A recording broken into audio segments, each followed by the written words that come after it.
Klapka poprvé, Veronika v akci. Dobrý večer a čau. Takže já jsem sexoložka Veronika, jak jistě všichni víte.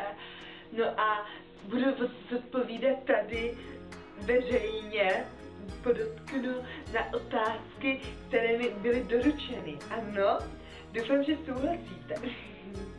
Takže, první otázka. Veroniko.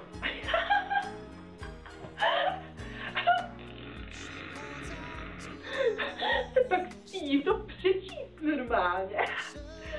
Veroniko, jak to, že máte tak velké poprsí? No takže, lehká otázka. Víte, já jsem už se narodila prý a už jsem měla dvojky, jo.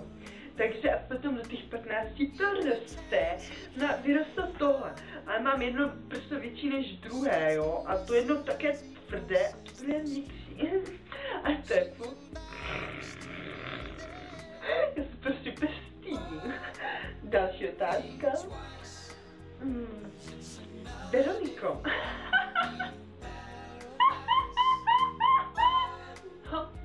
Veroniko, nevisí vám vaše poprsí? No, přiznám se, musím nosit prstenky, ale už je mi švelenka, protože mi poprsí visí a visí mi až k bříšku.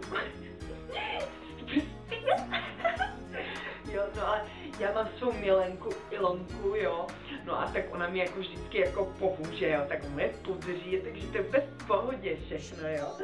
No, takže další otázka. Veroniko, mohl bych se vás zeptat na jednu otázku? Tak když odpovídám, tak asi jo, že nějaký joum. Tak. Když jsem se poprvé miloval se svou přítelkyní, i hned jsem se udělal. Jak to? Jak já to mám vědět? No tak bylo to tvé poprvé, že? Takže asi jste nebyl velmi připraven, nebyl jste ještě jste to neznal, že? Pane Josefe, 35 let, no, 35, no, asi jste to ještě neznal, že? Tak prostě jste nevěděli, jak budete to reagovat, nebo vy reagovat, váš Ferdík, jak bude reagovat, jo, tak jste prostě se udělal trošku rychleji, no, a to se dalo předpokládat, jako znám plno takových případů, třeba včera, jo, prostě jsem byla venku, tak sedím na lavičce, jo, a přišel tam za mnou jeden klučin a říká mi, ahoj, a říkám, no nazdar, a on mi říká, jestli bych se s ním nevyslala za 50 korun, to se začal úplně smát, no a říkám, za 50 zadarmo. On říká, i fakt, jo, říkám, jo, tak pojď, tak jsme šli jako do křáku, jo, tak jdeme. A ty on na mě úplně vystrčil tu Kláru, tak měl takovýho chlapka, jo. Na 17letou Kláru byta a hrubý akorát. No, takže slíkal mě, že pomalu, já jsem si nechala pod prsenko, tak mi to nespadlo. No a prostě, jakože, si do mě rozkrčil mi úplně nohy, jo, a prostě vstřelil do mě, třikrát jel tam, zpátky, tam a zpátky. A teď vylezl, zastavil se, a jo, to říkám, co ti je, a on mi říká, už jsem. Ano, a vystříkl, jako jo, tak, že jsem si fakt užila, jako jo, no, takže taková menší příhodka, tak mima. No a máme málo času, takže poslední dotaz. Veroniko, můj manžel má stále erekci.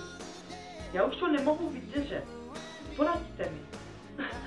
Takže to je otázka, no, je mi líto, paní Blaženo protržená, Blanko protržená, je mi fakt velmi líto, ale tím já vám pomoci nemůžu. Tak zkuste manželovi dát Viagru nebo nějakou takovou podobnou věc a možná to pomůže. Takže máme konec mé noční talk show, neboli sex show. Doufám, že zítra přijdete taky a uvidíme se. Tak ahoj!